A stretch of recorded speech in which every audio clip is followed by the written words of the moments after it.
Eh, Primero que nada, buenas tardes a todos aquellos que están al otro lado de la pantalla. Por supuesto, también agradecer esta oportunidad al Instituto de Igualdad y al Partido Socialista por poder tener estos espacios importantísimos de debate y también para ir colocando algunas cuestiones sobre la mesa, de modo de ir socializando lo que el Partido Socialista, lo que los socialistas queremos para elaborar una nueva constitución. Así que desde esta perspectiva, las gracias es para ustedes y vuelvo a insistir a través para el Instituto de Igualdad y para el gran trabajo que venimos haciendo hace bastante tiempo en este sentido. Entrando directamente a lo que se me ha solicitado comentar. Se trata de las instituciones democráticas del Estado de Derecho. Y en el primer punto habla de Estado y Constitución. Y habla de la Constitución como marco normativo, como ordenamiento fundamental y como regulación procedimental de las leyes. Estas son materias bastante cerradas. La idea acá es intentar generar algunos conceptos que voy a tratar de que sean lo más precisos posibles. Son temas bastante amplios y normalmente que en la universidad, la mayoría de ustedes, chicos, los abogados, saben, son 2 años prácticamente de universidad. Entonces voy a intentar hacer una síntesis tratando de ir colocando los conceptos y de manera coherente tratando de pasar de uno de los temas a otro, de modo que sea tratar de que sea lo más entretenido posible de alguna manera también. Entonces partimos. La Constitución. ¿Qué entendemos por Constitución? Lo cierto es que no existe una definición unívoca de lo que es una Constitución, no hay una definición. Doctrinariamente se han ido construyendo. Podemos decir nosotros que la Constitución es el ordenamiento básico del Estado. Es un conjunto de normas e instituciones jurídicas fundamentales que regulan la organización del poder, del ejercicio del poder, y establecen también derechos y libertades de las personas. Eso en primer lugar. Ahora bien, cuando hablamos de Constitución, hablamos del Estado mismo.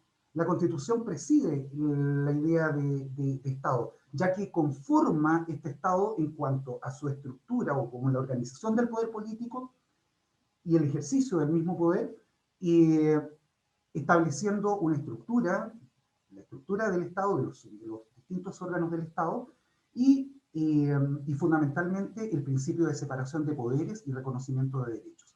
Este par de puntos son muy determinantes porque aquí ya podemos ir visualizando, haciendo una aproximación hacia lo que efectivamente es una constitución, más allá de que sea un texto con determinados contenidos, con determinadas normas.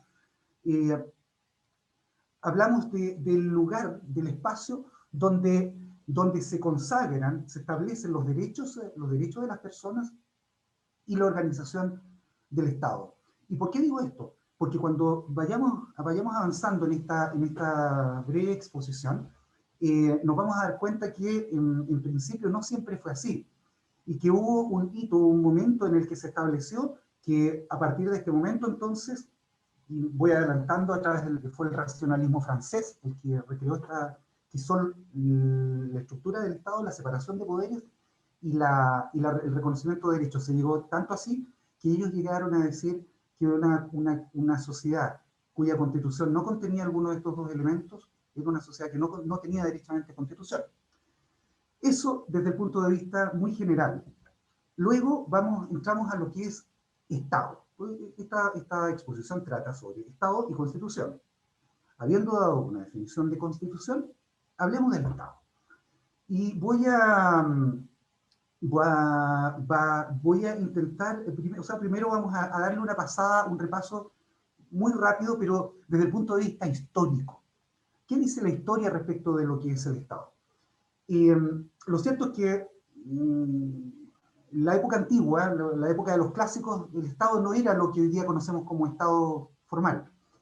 Sin embargo, y a través de la historia, ¿cierto? Después del Imperio Romano, después de las peleas, ¿cómo se llama? En esa época teníamos 3 grandes poderes, que era el emperador romano, era el Papa, ¿cierto? Y entre ellos, ¿cierto? Veían cuál era el que tenía el mayor poder, pero esto se fue decantando hacia la Edad Media, hacia la centralización del poder. Y precisamente en este aspecto, en la centralización del poder, el poder es donde encontramos el nacimiento o las primeras aproximaciones a lo que es el Estado moderno. Porque efectivamente, tal como les decía, entre el Papa, el emperador romano, ellos detentaban y pensaban que ellos tenían el poder total. Y los señores feudales, estamos hablando de la Edad Media. Y vamos a colocar el caso para hacerlo más didáctico, el caso de Inglaterra. En Inglaterra, al 1100, al 1200, tenían luchas fratricidas por una parte, entre el rey y los nobles. Y entonces, ¿qué fue lo que pasó acá? Había un monarca absoluto, un rey. Este rey detentaba todo el poder en sus manos. Por supuesto que no había ley, no había elecciones, no había nada de esto. Tampoco había un Estado. El Estado era precisamente el soberano, el rey. Pero el año 2015, el Gran Consejo del Reino, que era un consejo, digamos, una especie de parlamento, diseñó lo que se llamó una carta magna.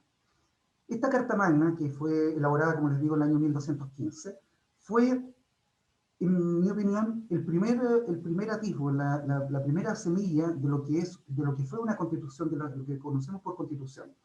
Pero ¿qué vino a hacer este documento?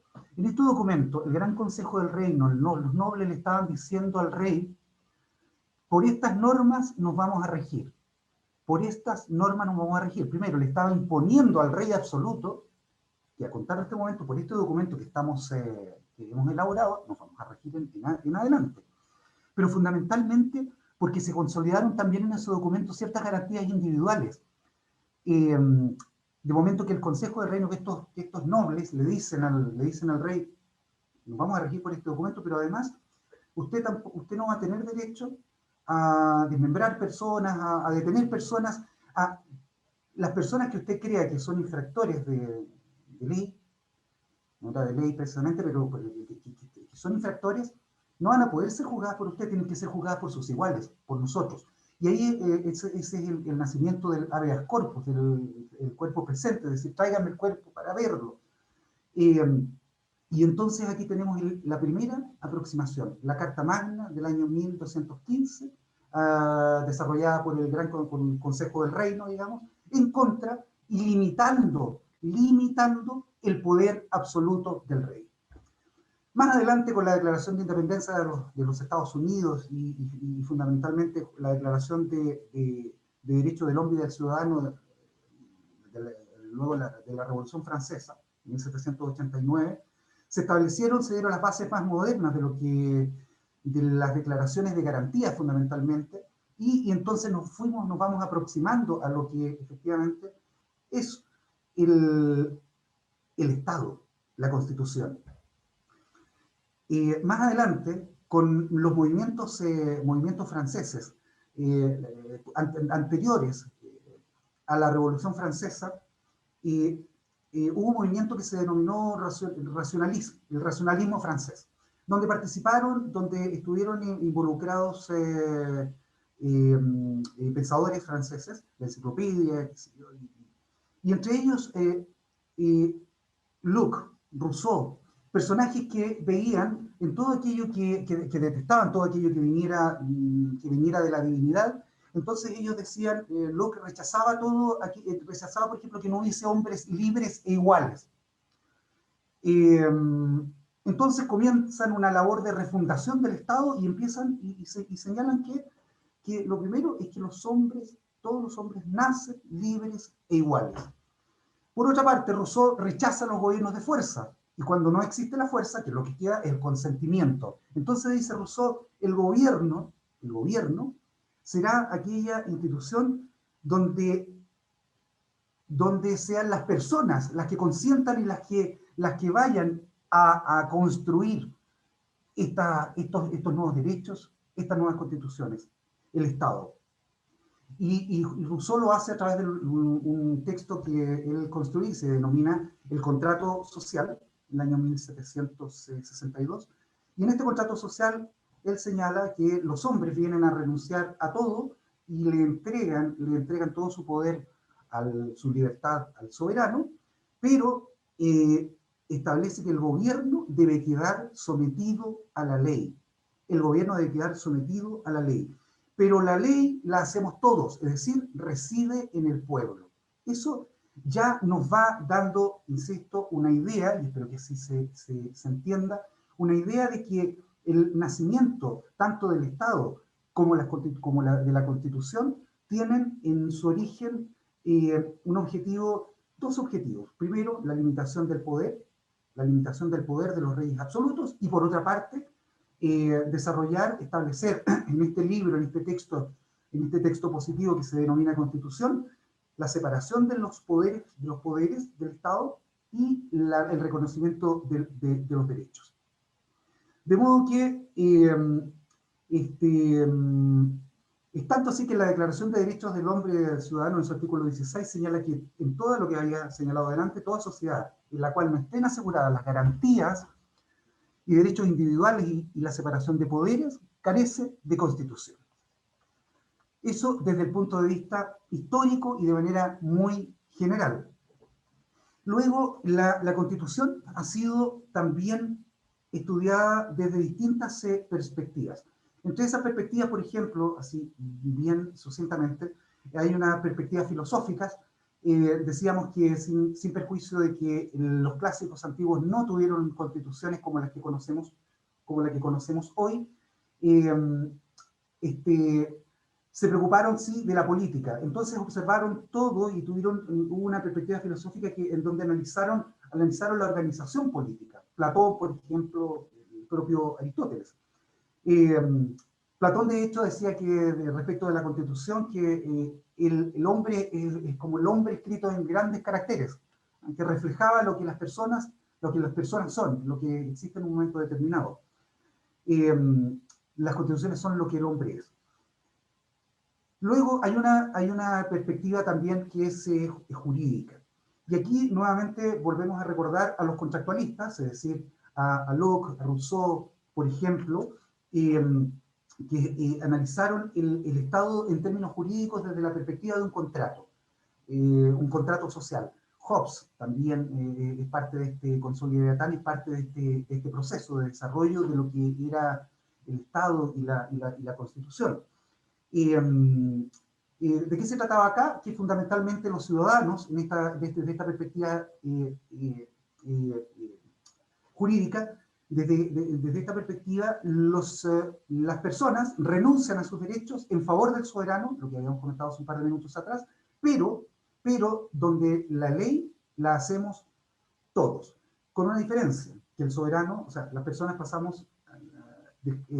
somos súbditos de este soberano, pero la ley la hacemos todos, y el soberano queda limitado respecto a esto. De esto se trata del contrato social, cuyo, en mi opinión, máximo exponente es precisamente Rousseau, el que le da, digamos, le da una mirada más social, por decirlo de alguna manera, a la Constitución y al Estado. Otra forma jurídica, otra perspectiva jurídica es la que tiene Hans Kelsen. Kelsen es un profesor alemán que la mayoría de ustedes deben haber oído por ahí, y en el trabajo de Kelsen, establece que el Estado, él mira al Estado como un sistema de normas jurídicas. Es decir, para Kelsen no importan ni los fines ni los medios. ¿Qué es lo que le importa a Kelsen? Kelsen dice que el Estado es un sistema de normas jurídicas y que lo que convierte a los ciudadanos en asociados es precisamente el derecho. Y esto la verdad es que tiene, si ustedes recuerdan, cómo hicieron los romanos para poder alcanzar tal poder y tan amplio, el poder territorial tan amplio, ¿cómo lo hacían para controlar? Los romanos controlaron no a través de legiones, a través de legiones conquistaban. Los romanos controlaron los distintos territorios, los que tenían incluso muy lejos, a través del derecho. Crearon el derecho, crearon normas, y con ellas controlaron. Entonces, lo que dice Hans Kelsen tiene bastante sentido. Son las normas, es el derecho el que une y convierte en asociados a los ciudadanos de un determinado territorio. Luego, hay una perspectiva también sociológica. La quiero mencionar porque esto sirve para tener digamos, tener otras miradas. Eh, Sociológicamente no miran a la historia ni a la organización, sino que sociológicamente, voy a mencionar un par de autores, miran al Estado como empresas, pero como empresas de dominación. Y voy a aprovechar por ahí cuando hablaba el compañero Vergara, creo, se refería a Marx, precisamente porque Marx es uno de aquellos que tiene una perspectiva sociológica, estableciendo que el Estado es una empresa de dominación, que se crea para mantener en funcionamiento los modos de producción antagónicos que se producen en una sociedad. Es decir, estamos hablando efectivamente de la división, en la división del trabajo individual, perdón, en la división del trabajo, bien digo, manual, y por otra parte los dueños de los medios de producción, se produce claramente un distanciamiento, donde cada uno de estos tiene su propia conciencia, y, y entonces, según para Marx, este Estado, este Estado viene se convierte en una empresa de dominación en la que, digamos, se protege a los medios de producción respecto de los que son solo dueños del trabajo para poder mantener funcionando esta máquina. Son naturalmente que son modos de producción antagónicos, capital, máquina, con aquellos que son solo dueños de su trabajo. Entonces, el Estado, para Marx, en definitiva, empresa de dominación. Luego tenemos otra mirada también sociológica y que se la vamos a atribuir al profesor Max Weber. Max Weber es un profesor, un académico de la Universidad de Berlín que en el año 1919 en la Universidad de Berlín dicta una cátedra de la que sale un libro. Y en Max Weber señala que el Estado también es una empresa de dominación, pero le atribuye a esta empresa de dominación cierta legitimidad. Y la legitimidad está dada porque son los ciudadanos los que le entregan la facultad a las autoridades para aplicar esa fuerza. Es una fuerza legítima. Entonces, sin perjuicio de que sigue siendo una empresa de dominación, ahora tenemos un dato nuevo, que es que la fuerza legítima, que es atribución exclusiva del Estado, es legítima porque es aceptada por aquellos quienes somos gobernados. Ahora bien, suma también Max Weber dos elementos, un elemento territorial y un elemento humano, es decir, tiene que haber una población, tiene que haber un asentamiento territorial, tiene que haber una población asentada en ese asentamiento territorial, y además, entonces, tiene que existe donde digamos, la población le entrega la legitimidad a la autoridad para hacer aplicación del uso de la fuerza. Distingue el profesor Max Weber dos grandes cuerpos para que el Estado funcione. Él habla de un cuerpo político que en la práctica son los políticos profesionales, son aquellos que se dedican precisamente a la política, son los que le dan la dirección al Estado, son los que llevan adelante las políticas del Estado, a través de la aprobación, ejecución, de interpretación también de las leyes. Estado, que está dividido, tiene tres grandes funciones, que es un ejecutivo, un legislativo y un judicial. Esto se dice que los políticos tienen mucha pasión, hay mucho compromiso, y por otra parte, y bueno, el político también está sujeto a responsabilidad política naturalmente. Y por otra parte, el Estado necesita un cuerpo administrativo. Este cuerpo administrativo está compuesto por funcionarios profesionales. Son apolíticos, son disciplinados, están sujetos a otro estatus, a su propio estatus de administración pública, cumplen órdenes, ejecutan las órdenes, y ahí habría ahí se forma para el profesor Weber, desde esta perspectiva sociológica, también este Estado. Ahora bien, para ir modificando un poco esta exposición. Vamos a intentar hacer algunas clasificaciones algunas clasificaciones de estado que pueden ser útiles para hacer distinciones, para contrastar. Hay clasificaciones jurídicas y hay clasificación política. La clasificación política de un estado no mira al poder, sino que mira a la orientación valórica que tiene el poder en un momento determinado. Entonces, es la forma en que de cómo se detenta este poder al interior del territorio. Y desde esta perspectiva, los estados entonces pueden ser democráticos o autocráticos. Luego, los autocráticos, ustedes ya lo sabemos, solo uno tiene derecho a gobernar, claramente no existe control, las decisiones se toman de arriba hacia abajo, y desde la perspectiva de la clasificación política democrática, las decisiones se toman de abajo hacia arriba, está inspirada en valores democráticos, aunque valga la redundancia, y es el pueblo organizado el que toma las decisiones de abajo hacia arriba. Ya vamos a avanzar un poquito más en ese sentido, un poquito más adelante, cuando veamos la clasificación jurídica, ya van a entender. Existe otra clasificación que mira a la distribución del poder. Mirado desde la distribución del poder, el Estado puede ser unitario o puede ser federal. Por ejemplo, en el unitario, que es el sistema, el principio que tiene nuestra Constitución actual, Chile es un Estado unitario. ¿Qué significa eso? Que existe un solo centro de impulsión política, existe un solo centro de toma de decisiones, existe una sola Constitución.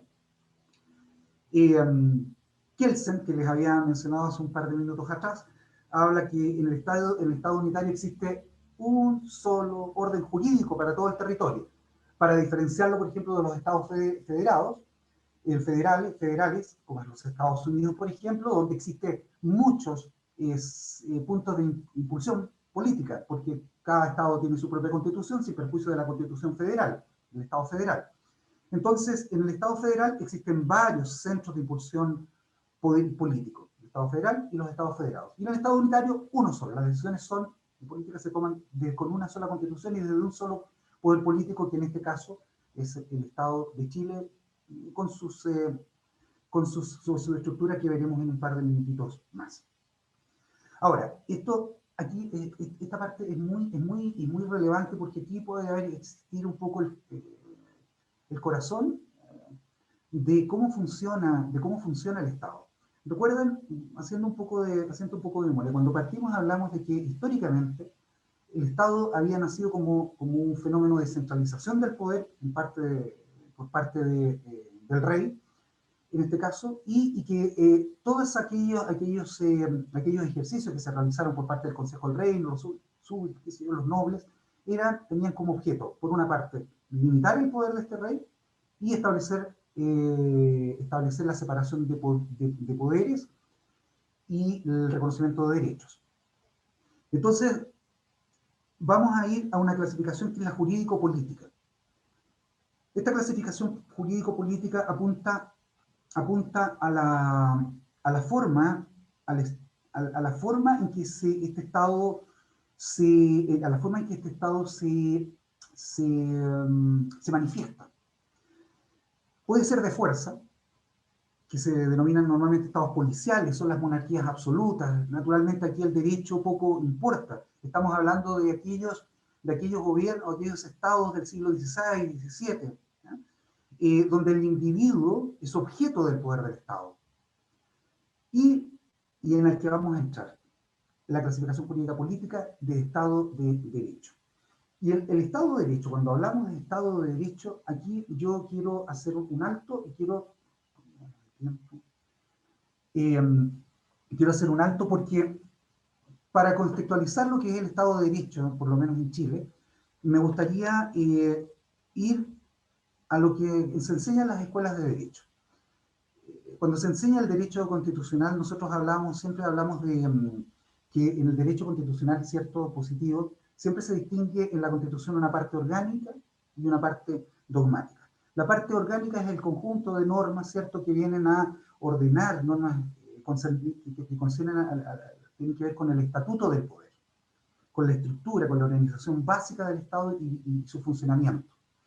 Y la parte dogmática está constituida por las normas concernientes a los valores superiores y principios, derechos fundamentales, derechos y deberes. Es decir, tiene una connotación más de contenido. Entonces, ¿qué son los valores superiores a los que hacemos referencia? Los valores superiores dentro de una constitución son ideas fuerza, que tienen una función orientadora del poder. Estos valores superiores vienen a dar cuenta como dice el profesor Yannick, de un mínimo ético que tiene que tener cada constitución. Ahora, esta superioridad de estos valores superiores está dado por el reconocimiento que la sociedad en un momento determinado le da a ciertas acciones, a ciertas formas, y además estos valores adquieren mayor importancia o mayor dimensión cuando se trasladan a la Constitución. Y por otro lado tenemos los principios. Los principios designan un mayor grado de concreción normativa de los valores, de lo que habíamos dicho antes. ¿Por qué? Porque estos principios ya cristalizan derechamente en la Constitución, son mucho más observables, son mucho más distinguibles. Por ejemplo, ¿qué es lo que podemos mencionar acá? Vamos a usar el ejemplo de la Constitución del 80. La Constitución del 80 consagra una serie, un conjunto de valores y principios. Entre ellos, por ejemplo, que están ubicados en el capítulo primero de la fase de la institucionalidad. Y tenemos, por ejemplo, ahí la concepción personalista del Estado, el pluralismo social, el establecimiento de la forma de gobierno, la clasificación jurídica, la clasificación política, que designa que el Estado es un Estado democrático, por ejemplo. Y aquí precisamente es donde se engarza el Estado de Derecho y sus principios rectores. Ahora bien, cuando hacemos una relación entre estos principios, estos valores y estos principios, nacen un conjunto de definiciones. Y entre este conjunto de definiciones está la forma política del Estado, que ya dijimos que era un Estado democrático, una república democrática. Haciendo un poco de historia, en la Constitución del 80 se habla y se dice que Chile es una república democrática. Pero vamos a hacer un alcance en ese sentido. Históricamente, las constituciones siempre hablan, cuando son de licencia democrática, habla de repúblicas democráticas representativas o gobierno popular representativo, por ejemplo. Entonces, ¿por qué suprimió este constituyente autocrático la palabra representativo? No es menor, porque es una respuesta autoritaria, digamos, del dictador, corporativista, en que ellos se inspiraron más en una democracia autoritaria, protegida, orgánica, corporativa, dejando fuera, por ejemplo, a los partidos políticos. Eso quedó muy claro en los primeros bandos, digamos, del gobierno del dictador. Pero hay otra lectura en clave democrática, y es que que también el constituyente autocrático lo que quiso al no decir que era una república democrática representativa, quiso señalar que iba a constar de una democracia mixta, es decir, con democracia directa, pero que también con institutos de democracia indirecta. Democracia directa a través del voto, digamos, de la participación de la ciudadanía, y en otros donde no necesariamente la ciudadanía participa, que son aquellos sistemas donde las elecciones son indirectas o las decisiones son indirectas. Luego, república, dijimos que es una república democrática, dijimos democracia representativa. ¿Qué es una república? La verdad es que no hay tampoco una definición unívoca de lo que es una república, pero este concepto, digamos, viene a ser un contraste o lo que opone Nicolás Maquiavelo en su texto de El Príncipe, para opone a la república al principado, al monarca, es decir, para señalar que en la República las autoridades son electas, son temporales, están sujetas a responsabilidad, como les digo, para hacer un contraste o enfrentar o oponer a lo que era el Principado o la monarquía. Finalmente, bueno, ¿qué entendemos por democracia? Por democracia entendemos aquellas decisiones que se toman, digamos, que el orden jurídico lo crea el pueblo a través de la elección de sus autoridades, que las decisiones se toman por mayoría, como decía Flavia hace un par de minutos, las decisiones deben tomarse de abajo hacia arriba. ¿Ah? Es una cuestión bastante extendida, digamos, estas características, de modo que no debería haber gran problema para entender aquello. Pero ahora lo que más me interesa. Entramos a lo que es la clasificación jurídico-política de la Constitución. Y hablamos de Estado de Derecho. Y, el Estado de Derecho, no tiene tampoco una definición única. Esto es una cuestión que se va construyendo normalmente cuando uno lo enseña en la universidad. Uno dice, no existe una definición, pero sí podemos decir cuáles son aquellos elementos que deben estar presentes en un determinado Estado para poder decir que este Estado sí cuenta con un Estado de Derecho. Ahora bien, haciendo un poco de historia, el Estado de Derecho se configura con algunos elementos teóricos que son el poder, el derecho y la ley. Poder, derecho y ley. Ahí se juega con esos tres conceptos. ¿De qué manera? Ese digamos, sería el contenido jurídico-político.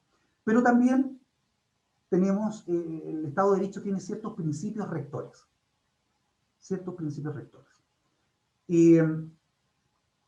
Luego, en principio, el Estado de Derecho, desde el punto de vista histórico, se le asociaba con la vinculación de los poderes públicos a la ley. Y después se produjo una especie de debate en si esta vinculación era activa, era pasiva o era negativa. Vuelvo a mencionar al profesor Jelinek. Jelinek es un teórico, debe ser el máximo exponente de la teoría del Estado alemán. Y Jelinek enunció dos caracteres básicos del Estado de Derecho liberal, que era lo que tenían ellos en vista en su oportunidad. Uno, el principio, y aquí nos vamos a repetir con algo que hemos venido mencionando, el principio dogma de la autolimitación del Estado por el Estado de Derecho. Y lo otro, el principio de reconocimiento de los derechos individuales como derechos subjetivos públicos. Es decir, una vez que ingresan a la Constitución, son derechos subjetivos públicos. Ya podremos desarrollar un poco más, tienen que entender, estimados amigos, amigas, compañeros, compañeras, que estos módulos no son tan extendidos y a veces no es ni es dable ni tenemos el tiempo suficiente para ir más al detalle. Así que les voy a pedir las disculpas del caso por eso. Entonces, ¿cuáles son estos principios rectores del Estado de Derecho? En primer lugar, hablamos del principio del imperio del derecho. Determinante, imperio del derecho. ¿Qué significa esto? A ver, conforme este principio, imperio del derecho, en términos kantianos se mira al derecho como una ordenación de la libertad humana. Ordenación de la libertad humana, y entonces Kant con esto lo que hace es otorgarle una finalidad al derecho. ¿Cuál es? El valor de la libertad. Ustedes podrán preguntarse, pero entonces, ¿y cómo se manifiesta el principio del imperio del derecho en la vida social, en el derecho privado, a través de la autodeterminación, del derecho a autodeterminación, y por otra parte, a través de la libertad contractual, por ejemplo, y la libertad civil o natural que tiene cada individuo. Eso está garantizado. El Código Civil establece la libertad y la autodeterminación de los individuos, de la autonomía, de la voluntad. Eso es principal. Y eso está garantizado, está establecido en la ley. Y por otra parte, el imperio de la ley, el imperio del derecho, en el derecho público, hace posible la libertad de hacer, estableciendo un ordenamiento jurídico para el Estado. Hay una definición del profesor Uneus, algunos pudo haber oído por ahí, donde él dice que en derecho privado los individuos, digamos como para reflejar esto, individuos pueden hacer todo lo que esté prohibido por la ley. ¿En virtud de qué? En virtud precisamente de esta libertad absoluta que tienen, o sea, no es absoluta, libertad, digamos, que tienen los individuos, y por otra parte, y que en el derecho público los funcionarios pueden hacer exactamente lo que está expresado en la ley. No se pueden salir de ahí. No puede salir de ahí. Entonces, este principio, imperio del derecho, es que el derecho liga, por una parte, a las personas, a los particulares, pero también al Estado, de forma distinta. Las personas tienen libertad, autonomía de la voluntad, y el Estado solo puede sujetarse a aquello que está expresamente establecido en la Constitución y en las leyes. Segundo principio rector, digamos, principio del Estado de Derecho, el principio de legalidad. Artículo 7 de la Constitución Política. El Estado es un sistema, este principio de legalidad mira al Estado como un sistema de potestades. Y esto es bien interesante porque cuando hablamos de sistema de potestades estamos hablando del despliegue que tiene el Estado respecto de las funciones que tiene que llevar adelante. Ahora, como se trata de principio de legalidad, entenderán, cada órgano tiene una función determinada que le está entregada por la ley, por el derecho. Pero además, para llevar a cabo estas funciones, existen competencias y procedimientos. Y estos también están dados por el derecho. Es decir, estas cuestiones se dan por ley, no por decreto, es el derecho. Luego, y el principio ¿cómo se llama?, de legalidad importa una vinculación directa del Estado, del Estado y sus órganos a la ley y a la Constitución. Y lo dice de manera precisa y clara en el artículo 7º de la Constitución, que establece: los órganos del Estado actúan válidamente previa investidura regular de sus integrantes dentro de su competencia y en la forma que la ley señala. Es decir, el Estado, los órganos del Estado, sus titulares, solo pueden hacer, recordando el principio del imperio del derecho, aquello que la ley le señala expresamente, pero por otra parte, el Estado también tiene que sujetarse, los órganos del Estado tienen que sujetarse precisamente a lo que son sus potestades, sus funciones, sus competencias, y los procedimientos que en ella se dictan. Tercer principio rector del Estado de Derecho: separación de poderes. Acá la separación de poderes está en la arquitectura básica del Estado de Derecho. Es decir, de lo que se trata es de lograr una distribución de funciones que permita, digamos, la mayor limitación efectiva del poder político, logrando el mayor equilibrio de poder que se pueda. Este principipio de separación de poderes fue establecido por un librito denominado El espíritu de las leyes, de Montesquieu, pero que también revisaron, digamos, desarrollaron en su oportunidad Locke, por ejemplo, John Locke, bien digo. Fue en todo caso Montesquieu el que lo universalizó. Entonces decimos el peso político de este principio dogma de la separación de poderes es que la distribución del poder político tiene que mirar, ¿cierto?, a la mayor equilibrio que se pueda tener, y con fines también de limitación de estos poderes.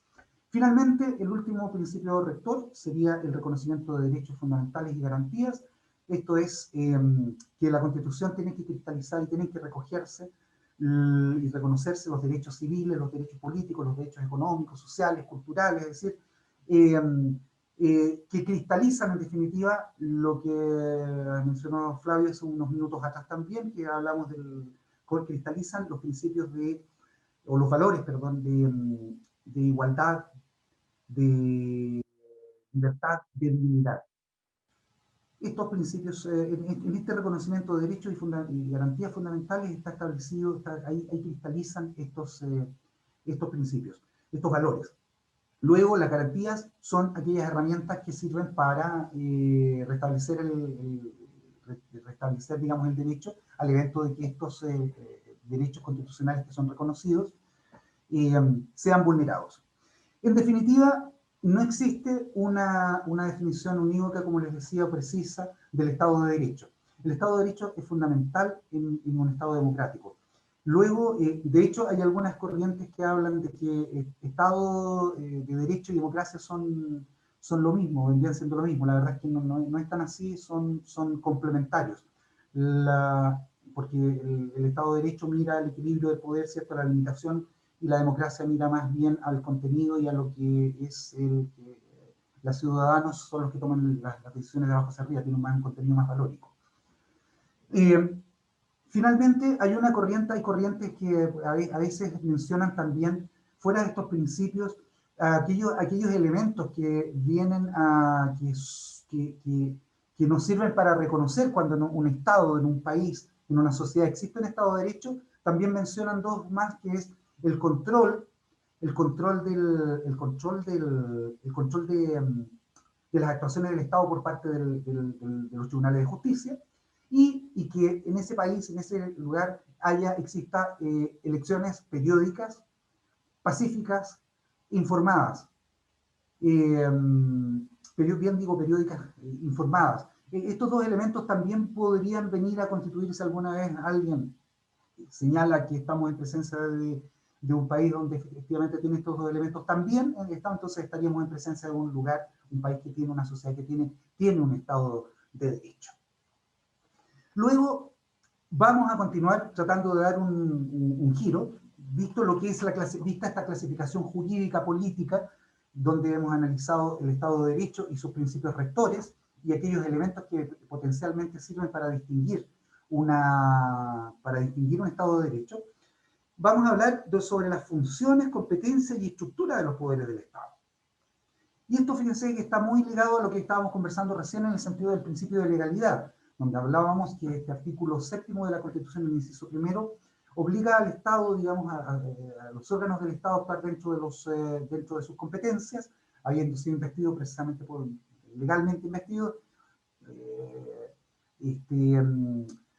sobre asuntos de su competencia y estableciendo los procedimientos que también son establecidos en la ley. Dentro de estas potestades, la primera potestad del Estado es la potestad constituyente. Lo estamos viviendo. Ahora, cuando hablamos de la función del constituyente, tiene como objetivo recrear el Estado. Existen dos tipos de escenarios, una función constituyente originaria y una derivada. La originaria es cuando no hay nada. Cuando no hay nada, entonces a partir nos juntamos, conversamos, debatimos y creamos una constitución, como lo hicieron en su oportunidad con la Carta Magna, este gran Consejo del Reino, que le presentaron este documentito al rey, por ejemplo. No había nada.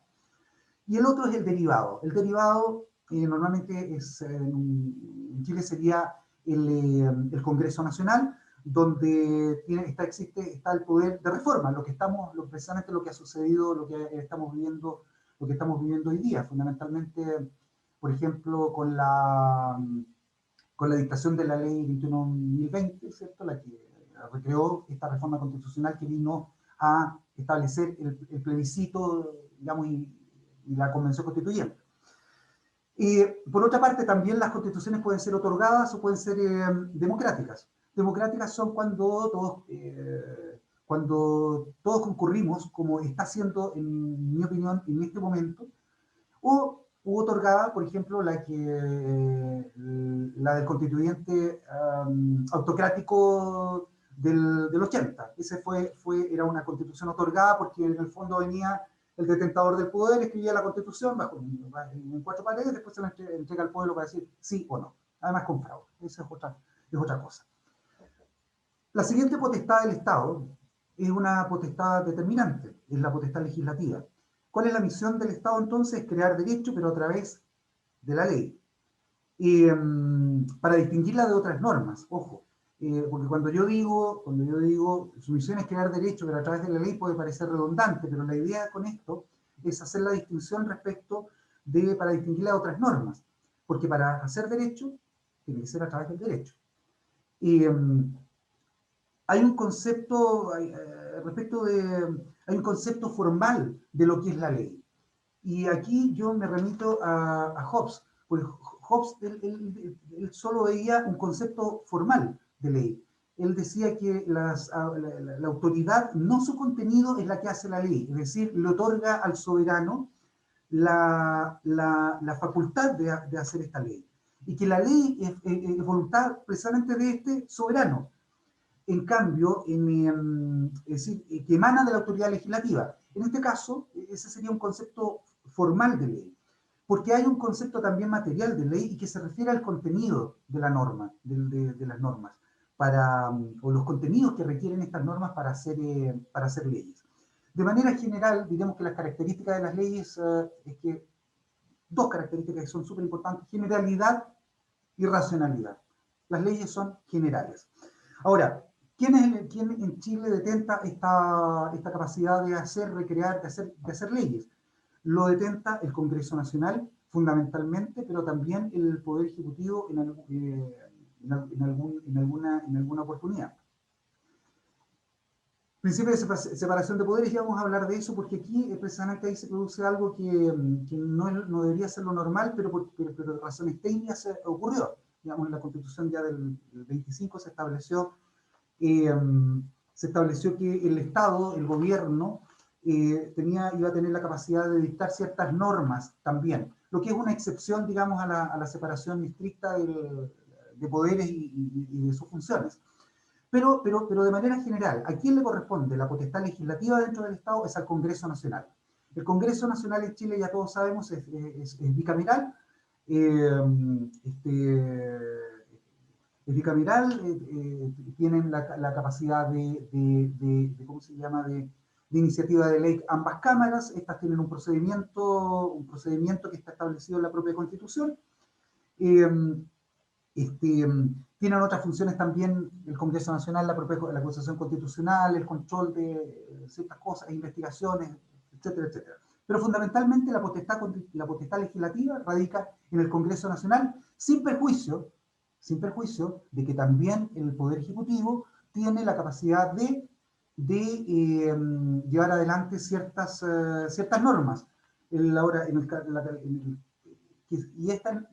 Esta potestad del Ejecutivo de desarrollar ciertas normas le vamos a denominar potestad ejecutiva. La potestad ejecutiva, aquí es cuando hablamos de gobierno y administración.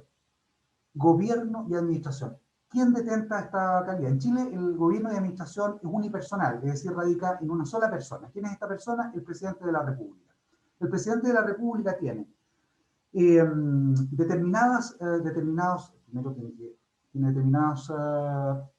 determinados requisitos para poder acceder a la primera magistratura. Luego, el presidente de la República es jefe de Estado, es jefe de gobierno, tiene establecidos un estatuto de facultades, en el artículo 32, fundamentalmente, y naturalmente también, y aquí se le entrega al Ejecutivo la posibilidad de dictar reglamentos, decretos, instrucciones, resoluciones, circulares. Esta sería la forma en que el jefe de gobierno comunica y lleva adelante, digamos, sus políticas. Pero por otra parte, también el gobierno puede sacar adelante materias que eventualmente pudieran ser materias de ley. Y está autorizado a través de los decretos con fuerza de ley, que tal como les decía hace un par de minutos, se estableció en la Constitución del 25 como una medida de carácter técnico, dado que había muchas veces la necesidad, en el Congreso no existían todas las capacidades técnicas para desarrollar ciertas normas y leyes que a veces eran de despacho rápido por urgencias. Entonces se dijo, bueno, démosle al Estado también la posibilidad de sacar adelante estas leyes porque van a ir más rápido. Además, el Estado tiene las capacidades técnicas para poder entender y saber perfectamente. Se crearon los decretos con fuerza de ley. Es decir, son decretos porque son dictados por el presidente de la República, pero por otra parte son leyes porque eventualmente tocan materias que son efectivamente de ley. Esa es la potestad ejecutiva, de manera muy genérica, estimados. Y finalmente, la potestad, o sea, hay otra potestad que es la potestad jurisdiccional. Aquí, si ustedes se dan cuenta, lo que hemos ido haciendo es ir analizando cuáles son aquellas estructuras, o sea, cuáles son los órganos del Estado que van realizando estas funciones que están establecidas dentro de este principio que es la separación de poderes y de funciones. Luego, entonces, la potestad jurisdiccional, determinante también. La potestad jurisdiccional es jurisdiccional, juris, habla de derecho, diccional, declarar el derecho. Y esta facultad está establecida exclusivamente para los tribunales de justicia. Como dice, de hecho, el artículo 76 de la Constitución, dice que la facultad de conocer las causas civiles y criminales corresponderá exclusivamente a los tribunales de justicia, los que deberán conocer, los que deberán fallar y ejecutar los juzgados. Es determinante un sistema judicial, tribunales de justicia, y estos, para que poder llevar adelante su tarea, tienen ciertos principios. ¿Y cuáles son estos principios? Para los tribunales de justicia. Primero, tienen el principio de independencia. Es una independencia externa, que el Poder Judicial no recibe instrucciones de ningún otro poder, e independencia interna, donde los tribunales inferiores son independientes de los tribunales superiores. Luego, hay un principio de inamovilidad. Y esto, es decir, los jueces duran en sus cargos hasta que tienen la edad de 75 años. Y esto tiene una ventaja, en mi opinión, y es que al juez no se le puede venir a presionar. Alma poderosa esa, porque efectivamente es un hombre que, mientras no cometa un delito, por ejemplo, cohecho, por poner un ejemplo, va a permanecer en su cargo hasta los 75 años. Es inamovible. Naturalmente, lo acabo de mencionar, a la comisión de un delito, un juez sí es responsable. Los jueces sí son responsables, y en su estatuto, digamos, del artículo 76 en adelante de la Constitución, se establece que existe, digamos, existe una responsabilidad por delitos de cohecho fundamentalmente. También hay un principio de abocabilidad o inexcusabilidad, que se le llama también, que significa que reclamada su intervención de forma legal, no podrán excusarse ni aún a falta de ley que exista para, digamos, dirimir. No puede excusarse y debe dirimir y debe conocer sí o sí, principio de inexcusabilidad. Y finalmente hay un principio de gradualidad que está dado porque efectivamente en Chile existen dos instancias para, digamos, una vez que se ha sido reclamada la intervención de los tribunales ante un litigio, existen dos instancias, lo que tiene cierta ventaja porque se puede equivocar el de abajo, pero no necesariamente el de arriba. Hay una revisión mejor de las causas o de las decisiones judiciales. Eso por parte de la potestad jurisdiccional. Y finalmente, el Estado tiene una última potestad, que es la potestad contralora. Esta potestad contralora nace en las democracias representativas, donde el poder está dividido y se distingue en funciones. La función ejecutiva, legislativa y judicial, que es precisamente lo que estamos revisando. Donde hay separación de poderes, existen entonces los espacios para que existan controles. Los controles. Estamos hablando de la potestad contralora. ¿Cuál es la misión? ¿De qué se trata acá? Que cada uno de los órganos a los cuales se ha entregado una función determinada se mantengan dentro de la esfera de esas funciones, dentro de la esfera de sus competencias y dentro de la esfera de sus competencias fundamentalmente. Es una función tutelar. Ahora, estos controles para esta potestad contralora son verticales y son horizontales. Son horizontales fundamentalmente al interior de cada servicio, donde existen contralor, donde existen, ciertos controles internos, ¿no? de oficinas a departamentos. Y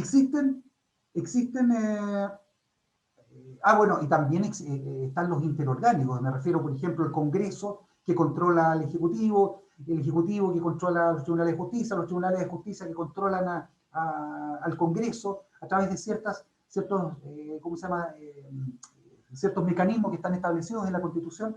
La acusación constitucional, por ejemplo, es una de aquellas formas donde el Congreso puede controlar al Contralor General, puede controlar a los ministros de las Cortes, puede controlar a los ministros de Estado, al presidente de la República, es decir, existen esos controles horizontales. Y los controles verticales son aquellos que ejerce la población, la ciudadanía. ¿Cuándo ejerce este control? Cuando vienen las elecciones. Cuando vienen las elecciones, entonces, se hace y también a través de la opinión pública también puede ejercer una determinada presión en ese sentido.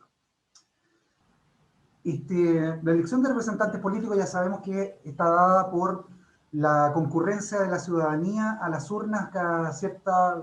De hecho, decía hace un par de minutos que uno de los elementos para poder para poder entender que estamos en presencia de un Estado de Derecho, una sociedad que tiene un Estado de Derecho, es que exista elecciones que sean periódicas, pacíficas, informadas. Eso es muy importante. Las elecciones precisamente son el vínculo del ciudadano para poder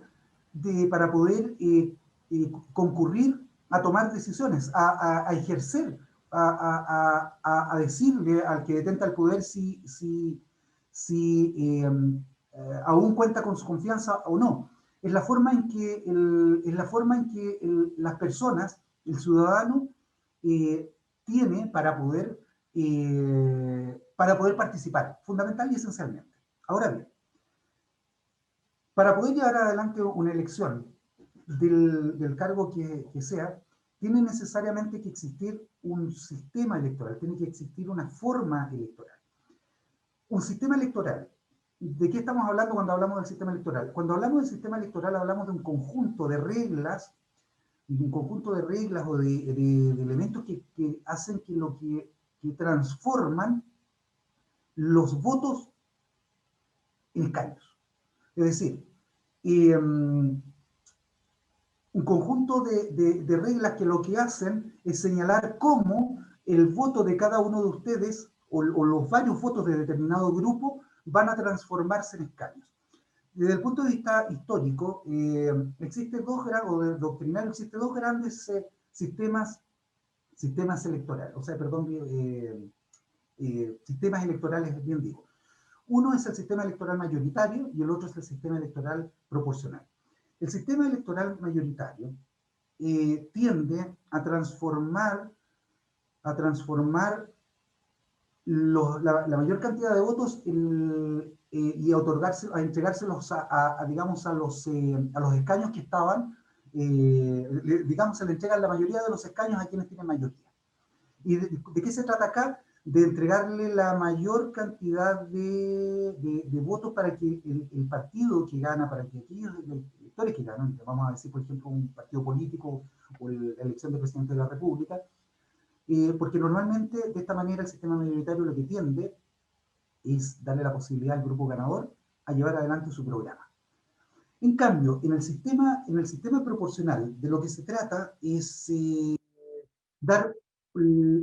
entregar la máxima cantidad de representación a la generalidad de los votantes.